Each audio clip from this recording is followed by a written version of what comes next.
Olá, que bom que você está aqui com a gente para mais uma edição do Pode Saber Mais Unicorp, o videocast produzido pelo Fórum de Comunicação e Justiça da Universidade Corporativa Ministro Hermes Lima, Unicorp TJBA, que hoje recebe Daniel Sampaio, presidente da Associação dos Notários e Registradores da Bahia, a Anoreg Bahia, e ex-presidente da ARPEM, Associação dos Registradores Civis de Pessoas Naturais.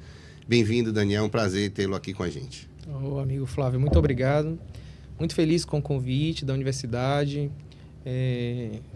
Assim, no trabalho que fazemos, né, nesse âmbito cartorário, e essa intrínseca ligação que temos com o Tribunal de Justiça, reconhecemos o trabalho que a Unicorp tem feito pelo engrandecimento, né, tanto do Poder Judiciário como das especializações dos cartórios, e ficamos felizes e atendemos de pronto o convite que nos foi feito. Esperamos de verdade contribuir aqui com os saberes, né, que aqui são propagados, digamos assim. Temos certeza disso, e você fala sobre essa contribuição, Daniel. Eu queria começar falando, o nosso propósito do Fórum de Comunicação e Justiça é exatamente levar a sociedade, tentar dirimir um pouco das dúvidas, dos equívocos que muitas pessoas cometem em relação a algumas situações dentro do judiciário, nomenclaturas, enfim. Uma delas é sobre cartórios. Queria que você explicasse para a gente qual a diferença do cartório judicial e do extrajudicial e como se dá hoje a divisão do extrajudicial, Daniel, por favor. Perfeito, perfeito. Então, vira e mexe, nós vemos aí nas matérias jornalísticas menções a cartórios, né? E trazendo como se sinônimos fosse. Na verdade, quando se trata de cartórios, nós temos os cartórios judiciais, que são aqueles que são ligados a alguma instância da justiça ou alguma vara da justiça, digamos assim. Então, esses cartórios são aqueles escritórios das varas dos juízes que estão ali para assessorá-lo. É o conjunto ali de serventuários da justiça, cumprindo os atos e determinações do Poder Judiciário. Já os cartórios extrajudiciais, eles nasceram com um outro intuito, que seria ali o de efetuar o registro de documentos, digamos assim, importantes para a conservação da posteridade, documentos públicos, ou para conformar a vontade das partes através de algum documento. Atribuição precípua do notário, por exemplo. Então, os cartórios extrajudiciais têm esse objetivo, o registro e a lavratura de atos notariais. Então, a gente pode pegar, vamos lá, o registro civil. Então, alguém nasceu, uma criança nasceu, o pai, em regra, é o pai que vai fazer esse registro, a mãe muitas vezes ainda está no hospital, muitas vezes em casa, enfim.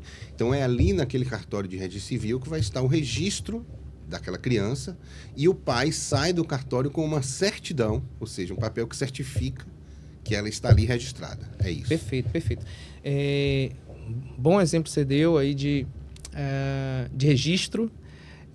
Eu queria só, antes de entrar no registro civil, lembrar que essa atribuição, essa função registral e notarial é uma função pública. Sim. Não é? É uma função do Estado, mas que o Estado, o legislador constitucional, constituinte, optou por entregar a uma gestão privada. Então, os delegatários de serviços notariais e registrais são particulares que exercem uma função pública por meio de delegação. E essa função, divididos entre registros e notas, dentre as de registro, se destaca a dos registradores civis, digamos assim.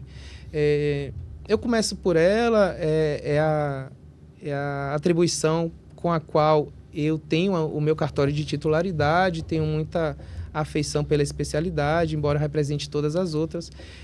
E costumo falar que o registro civil é onde nasce ali o liame entre o indivíduo e o Estado, não é? Todo mundo vai precisar do cartório de registro civil, pelo menos duas vezes na vida.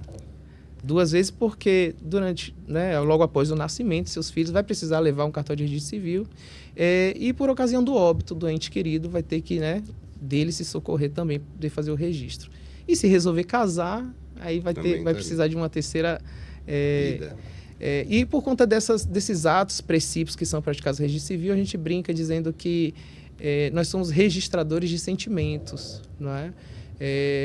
As pessoas que nós atendemos no âmbito do registro civil estão, digamos assim, no auge de sua sensibilidade, seja de forma positiva ou de forma negativa, não é? O pai ali excitado porque acabou de ser premiado com seu primeiro filho, e os nubentes ali entusiastas da vida em comum que se avizinha, ou daquele que acabou de perder seu ente querido e foi ao cartório ali para poder fazer esse registro. Então nós temos que ter esse trato, essa é a vida do registrador civil. Mas as questões relacionadas a registro não se encerram com o registro civil, Temos outras atribuições também importantes, igualmente importantes, como o registro de títulos e documentos, que são aqueles documentos dos tratos da vida civil e que não cabem às outras especialidades de cartórios fazerem o registro. Então, se eu tenho um contrato, por exemplo, e eu quero dar publicidade ampla e restrita a um contrato, eu posso levá-lo a registro no registro de títulos e documentos.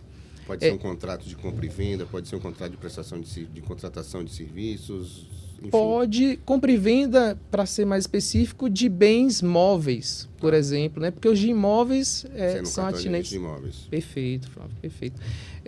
Então, é um cartório que tem essa importância, E todo ato que é levado a registro num cartório, ele tem o que se chama de publicidade erga omnes, Então, a todos é dado conhecimento, Então, essa é a função precípua do cartório, é a publicidade, é dar publicidade a determinados atos praticados entre particulares. Esses atos estão lá à disposição para que qualquer pessoa que queira exatamente conhecer aquele conteúdo e saber exatamente o que foi contratado, está ali à disposição. Perfeito. Exatamente. E além desse cartório de registro de títulos e documentos, você tem o cartório de registro de imóveis. Temos o cartório de registro de imóveis. Mas posso, antes de falar do registro de imóveis, sim. Antes de falar do registro de imóveis, eu queria falar do registro de pessoas jurídicas. Pois não. Porque geralmente os cartórios de registro de pessoas jurídicas funcionam em concomitância com o de títulos e documentos. Tá. Mas são especialidades distintas. E o cartório de pessoas jurídicas, ele é responsável pelo registro das pessoas jurídicas que não são registradas nas juntas comerciais. Então, as associações, as fundações, que não são públicas, as particulares, essas pessoas jurídicas precisam ter o registro dos seus atos constitutivos levados ao cartório de registro de pessoas jurídicas. E aí, por fim, a última especialidade de registro seria aí o registro de imóveis, Hoje de grande importância, cada vez mais numa crescente de tecnologia, sendo responsáveis aí pelo crescimento, digamos assim, até econômico de determinadas regiões do país. Hoje, a regularização fundiária ela é sinônimo de crescimento. Sim. E aqui no estado da Bahia, você vê muito essa crescente desde os anos 2011, quando a privatização do serviço cartorário aconteceu, até os dias de hoje você viu uma evolução muito grande. Então, enfim, essas são as modalidades de registro. E importante registrar, no trocadilho mesmo da palavra, que a todas é comum esse viés de tornar público uma informação importante para conhecimento da sociedade ou, digamos assim, guarnecer alguma informação para a posteridade. Esses são os objetivos do registro. Perfeito, Daniel. E é interessante a gente tratar também, diante desse crescimento de importância dos cartórios extrajudiciais, desse movimento extrajudicial no Brasil, como ele tem servido para dar acesso à justiça, né? Através desses cartórios, num processo crescente de desjudicialização. Você tem retirado da justiça processos que podem ser resolvidos dentro do cartório. Eu queria que você falasse um pouco sobre isso. Olha, talvez aí, acho que um dos movimentos mais importantes que tem acontecido na justiça, né, nos últimos anos, seria essa desjudicialização. Muitos processos e procedimentos que hoje são registrados nos cartórios, são efetuados nos cartórios, Extrajudiciais. os cartórios extrajudiciais, antes eram realizados na justiça, digamos assim, né? E nós sabemos, assim, nós temos um histórico do Poder Judiciário de sobrecarga, né, processual. Então, dentro dessa perspectiva, né, de ampliar o acesso à justiça, há alguns anos começou um movimento de retirada de algumas atribuições antes exclusivas do Poder Judiciário, dando uma margem de decisão maior para os cartórios extrajudiciais no âmbito de suas especialidades. E aí eu posso citar como exemplo, dentro do próprio Registro Civil de Pessoas Naturais, a questão dos processos de retificação, né? Retificação Sim. administrativa, ou seja, o que antes levava alguns anos. Retificação, Flávio, só para explicar, é quando, por algum equívoco, o registrador, à época que você nasceu, por exemplo, grafou o seu nome com o nome incorreto. E aí você precisa ter esse nome corrigido para poder praticar, né, com plenitude os atos da sua vida civil. E você precisa se socorrer de alguém que determine o cartório que faça a correção. Antigamente... Não eram poucos esses casos. Viu? Muitos Tem casos. Muitos exemplos aí no cotidiano de pessoas que sofreram anos por conta do registro equivocado do... Milhares, você está certo. Do titular da época. Muitos, inclusive, e assim, como eram muitos, não era permitido ao cartório, né, de forma autônoma fazer essa alteração, só através de uma decisão judicial. E aí, isso acabava por sobrecarregar o Poder Judiciário, eram muitas as demandas. Então, de um tempo para cá, uma intervenção legislativa possibilitou aos delegatários desses cartórios de registro civil, cartórios extrajudiciais de registro civil de pessoas naturais, que pudessem eles mesmos decidir a respeito dessa alteração, né, desses erros gráficos. Claro, mantendo ali a atividade judicial, né, esse princípio da inafastabilidade de jurisdição, o juiz pode, a qualquer momento... Então, Daniel é titular de um cartório extrajudicial de registro de pessoas naturais. Eu quero mudar o meu nome, que foi grafado de uma forma equivocada. Eu posso chegar no cartório com esse pedido. Perfeito. E Daniel, como titular, delegatário titular daquele cartório, ele vai analisar aquele pedido e, em regra, isso que levava alguns anos, sem exagero, hoje se resolve em quanto tempo? Em média, assim, Daniel. Flávio, para ser sincero contigo, em 5 dias você tem dias. toda a sua vida resolvida, coisa que levava 5 anos, por exemplo. E a gente pode pegar o gancho desse tempo bem curto para falar da tecnologia, de como os cartórios hoje, como a tecnologia tem auxiliado bastante esses serviços prestados pelos cartórios extrajudiciais, inclusive com uma conexão em rede muito grande com as outras instituições, órgãos públicos, como o Ministério Público, Defensoria Pública. Hoje, se alguém vai para o registro, se alguém vai se alistar nas Forças Armadas, o cartório... Eu queria que você falasse um pouco sobre isso também. Perfeito. Vou falar, mas vou mudar a especialidade. Lá, fica à vontade. Vou fazer uma alusão ao registro de imóveis, por exemplo. Outro processo que vem sofrendo esse âmbito extrajudicial é justamente essa crescente tecnológica, né? Há pouco tempo, todos os atos eram feitos de formas físicas, manuscritas, e nos últimos 10, 15 anos, né, talvez, uma intervenção, digamos assim, também legislativa, fomentou que se investisse mais em tecnologia, na digitalização desses atos. E essa digitalização tem permitido, hoje, um acesso muito mais fácil ao cidadão aos serviços cartorários.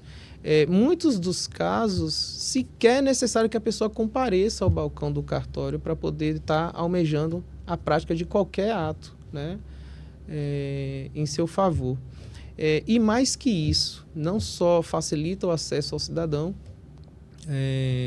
como, né, a SERP, por exemplo, tem trazido, mas também tem munido o poder público com informações valiosas que antes o modelo físico, né, não permitia. Como, por exemplo, hoje, após a prática de um ato registral, a Receita Federal e outros órgãos de igual importância, como o COAF, também são comunicadas quase que imediatamente a respeito da prática desses atos, né? Isso contribui aí, imune o poder público com informações que evitam ali, desde a sonegação fiscal, né, desses atos, da prática desses atos, como também até os ilícitos, claro, de lavagem de dinheiro, né? É um cruzamento de dados quase que online e que permite ao poder público ter total ciência do que está acontecendo em determinada região, em determinado local. Perfeito. Em relação aos cartórios de registro civil, eu sei que, por exemplo, se uma mãe chega para registrar uma criança sem o pai, parece que isso imediatamente é comunicado, por exemplo, à defensoria. É isso. Perfeito. Também, de forma online? Perfeito. Hoje, os cartórios de registro civil, e não vamos falar só do cartório de registro civil, mas todas as especialidades, eles têm as chamadas centrais. O que são as centrais? São ali um conjunto de atos comunicados instantaneamente a um órgão central. Existem as ONRs, Operadores Nacionais dos Registros, criação também do Serviço Eletrônico de Registro, né? E esses órgãos são responsáveis... SERP, isso, exatamente. E esses órgãos são responsáveis por reunir essas informações e transmitir de forma automática o poder público. No caso do registro civil, como você citou, alterações de nome, por exemplo, ou alterações no registro são comunicadas através dessas centrais para os órgãos públicos de interesse. Eu vou fazer até uma observação interessante. Como a tecnologia vem ajudando, a tecnologia dentro desse serviço notarial e registral vem ajudando na criação de novos direitos. Sim. Antigamente havia um receio muito grande com a segurança jurídica ou com a mácula que a segurança jurídica poderia sofrer se pudesse uma pessoa alterar ao seu livre-arbítrio o seu próprio nome. E, por conta disso, imperava um princípio chamado da imutabilidade do nome. Ninguém podia mudar, né? E quando mudava por questões de erros, de grafias e tal, só com decisão judicial. Eu citei no início da nossa conversa aqui que isso mudou, que o próprio oficial agora pode fazer uma alteração, né? Que antes era facultado ao juiz. O delegatário, né? O delegatário, oficial de registro. São sinônimos, sim. Então, e aí, mais que isso, depois que o próprio delegatário começou a fazer esse tipo de serviço e a evolução tecnológica permitiu que o poder público tomasse conhecimento dessas alterações quase que em tempo real, o legislador optou por, digamos, mudar todo o sistema de modificação do nome, né? Hoje, qualquer cidadão pode alterar livremente o seu nome uma vez no cartório de registro civil, sem precisar justificar o motivo. E isso só é possível porque os meios tecnológicos demonstraram que, estando o poder público, né, ciente dessa alteração de imediato, nenhum risco traria à sociedade a mudança desse nome. Então, porventura, pessoas processadas pelo Poder Judiciário, procuradas pelo Estado, fugitivas, caso assim tentassem desse subterfúgio para poder se livrar, não conseguiria, porque de imediato ali o poder público tomaria ciência da mudança do seu nome, entende? Então, acredito que essa questão de tecnologia e cartórios associadas veio para poder transformar também a forma como nós vemos alguns direitos relacionados a cartórios. Muito bom, perfeito. E agora, mas eu não queria encerrar esse nosso papo, muito bom, que acho que pode ser reencaminhado, pode ser ter prolongamento depois de uma nova visita aqui, que a gente vai fazer muito gosto, vai ter muito gosto, Daniel, sobre a atual situação do ofício único. Queria que você historiasse rapidamente como se deu essa reestruturação, que é recente, né? E como é que está a realidade hoje, como é que você vê, como presidente da Anoreg, essa situação. Perfeito, perfeito.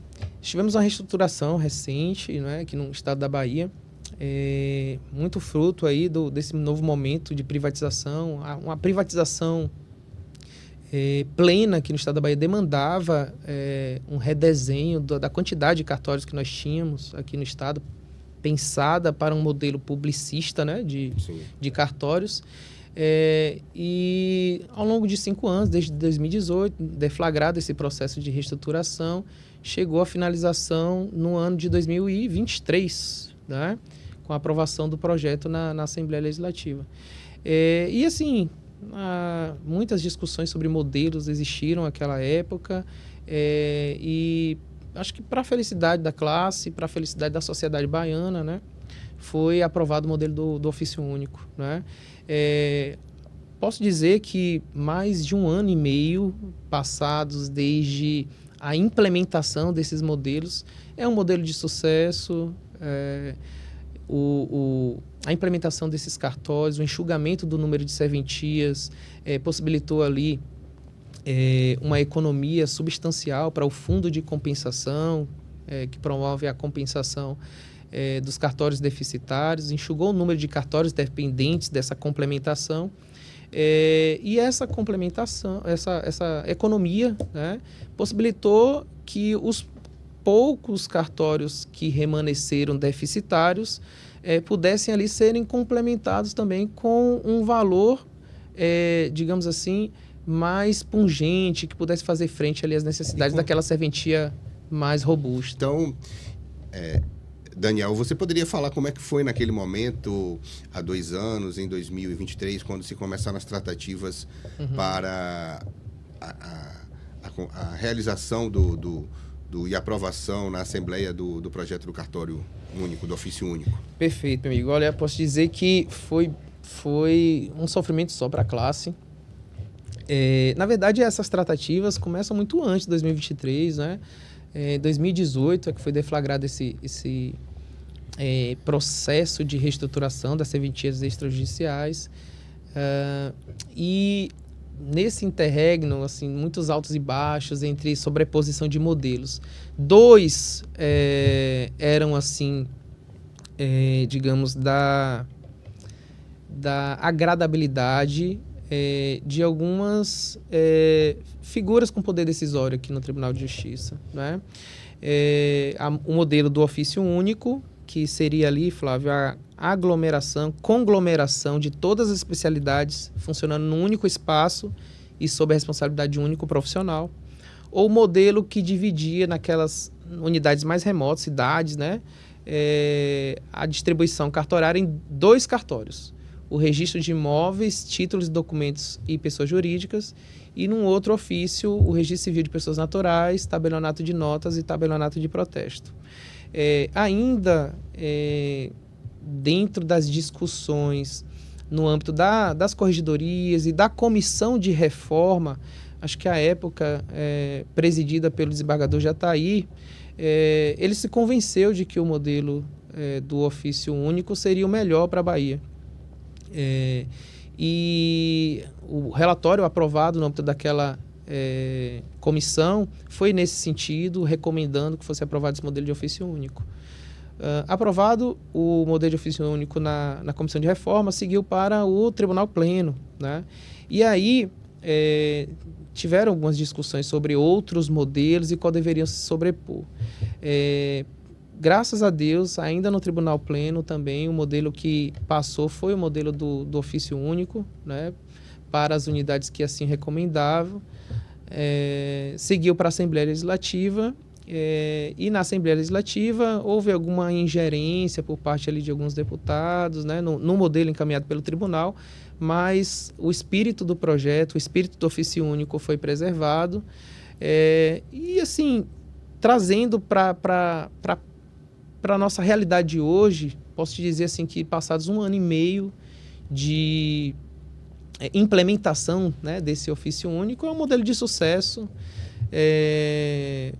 Os cartórios que foram criados com esse modelo hoje são autossustentáveis em sua maioria, não demandam de complementação do fundo do FECOM. Os poucos que demandam de alguma complementação do fundo demandam de poucos valores.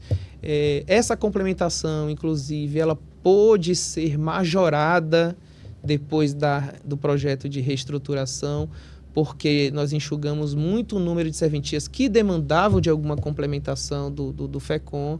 Então, assim, todo o sistema saiu ganhando, né?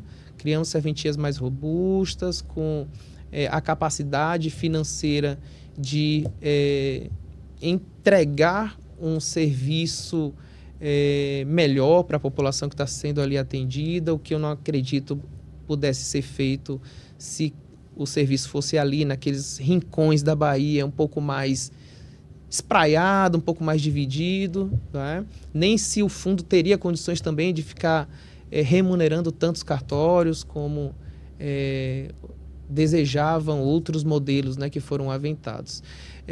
E, enfim, essa aprovação desse modelo, no âmbito, né, da Assembleia Legislativa, a gente se dá por conta do trabalho proeminente ali do desembargador Jataí, que era o corregedor das comarcas do interior à época, né?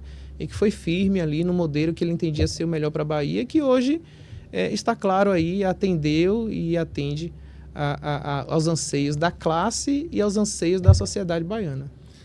Que bom, Daniel. E quem ganha é o cidadão, né? Que utiliza os serviços dos cartórios extrajudiciais, e a gente espera que esses serviços continuem avançando para a felicidade de todos. Perfeito, amigo. Perfeito. Quero agradecer mais uma vez a sua vinda aqui e deixo aberto o convite para um novo retorno. Maravilha. Muito obrigado, a Anoreg. Agradeço aqui em nome dos meus colegas, agradeço em nome da instituição Anoreg.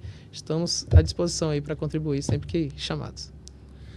E nós voltaremos com uma nova edição do Pode Saber Mais Unicorp. Aguardamos vocês. Muito obrigado e até lá.